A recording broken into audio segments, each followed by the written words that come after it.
I'm just going to put together a little comparison video with these two Axial SCX24 C10s. So the teal one is my girlfriend's. It's completely stock. Mine is the silver, which is slightly modified. Nothing more than just weights. I got the brass diff covers front and rear, wheel inserts, brass wheel inserts, and then I just stuck on some car wheel weights in miscellaneous areas just to add a little bit of weight to it. Other than that, I haven't done anything with the suspension or anything like that that cost money. Everything else was free.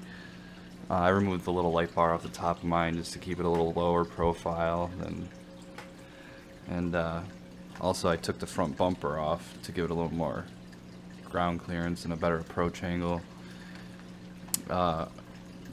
Which the cool thing is you can relocate the headlamps, which are normally in the front bumper, into the actual headlight location. All you have to do is just remove the little decal that's over it. It already has the clips to hold the LEDs in place there, so that didn't cost any money. That was another free thing. And if you sit these side by side, you can see that my silver one sits slightly higher than the teal one. Like I said, I didn't pay for anything for the shocks or anything. It's all as it was. This one's a lot more bouncy, obviously. So there's a few things that you can do to fix the bounciness and to also get a little extra height out of it, utilizing the factory shocks. So what I did is I just popped the front shocks off. It's a lot more simple than you would think. You don't even have to take the screws out. If you just get a flat head behind it, you just kind of get a little bit of leverage, pop it off the top. Then you do the same, you repeat the same process in the bottom. You can just pop the shock right off.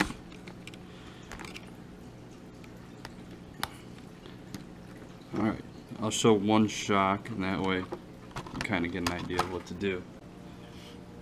Okay, so here's the factory shock.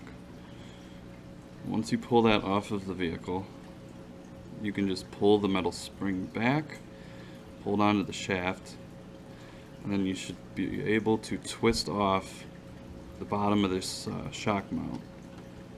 You're going to take that off, pull the spring off, and then you are left with this little piece for the spring. You're going to flip it the opposite way of which it was on originally and place it back in place where it was. And then I like to take the factory spring and just slightly stretch it. Not much, just a little bit. Then you'll put this back over top.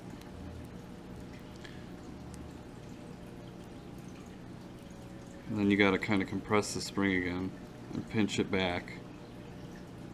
And then pinch back onto this metal shaft. And then re-screw on this lower shock mount.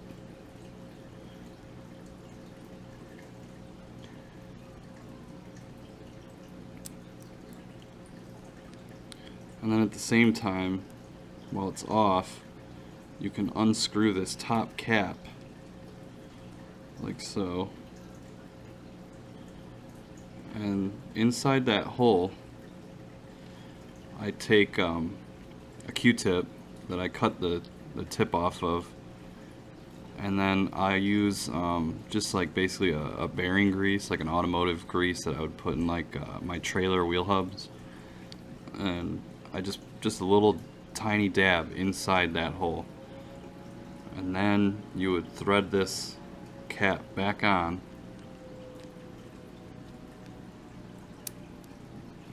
and then you reinsert this onto the little tabs on your vehicle.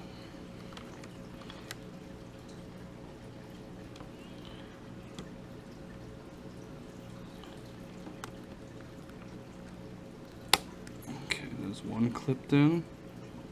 And then we'll clip in this top one. Okay, now that's clipped back in place.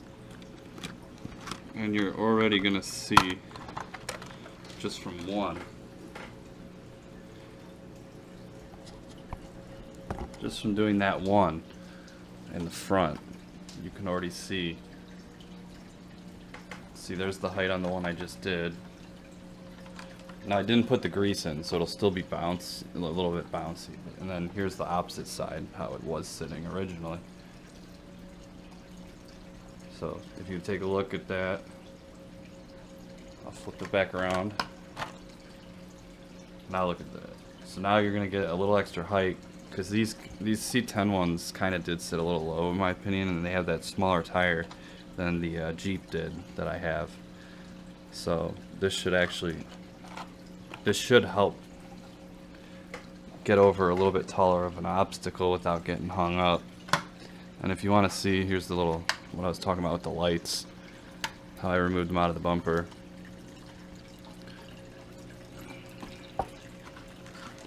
They actually will fit and clip in behind the front grille. The only downside to this is the wires are pretty short, so I'm going to have to make some sort of adapter that's like it plays the role of an extension. That way when I do go to remove the battery or pull the body back, you know, it's not as hard to plug it into the ESC, because I'll have a little more wire to work with. So that's something I'm going to do a little bit down the road. That's just, you know, cheap free mods that you can do to these things. Get a little bit better crawling out of them, a little more scaleism, I guess, with the less bounce and all that. Go ahead, give it a try on yours with the stock shocks if you want. If you found this video at all helpful, give it a thumbs up.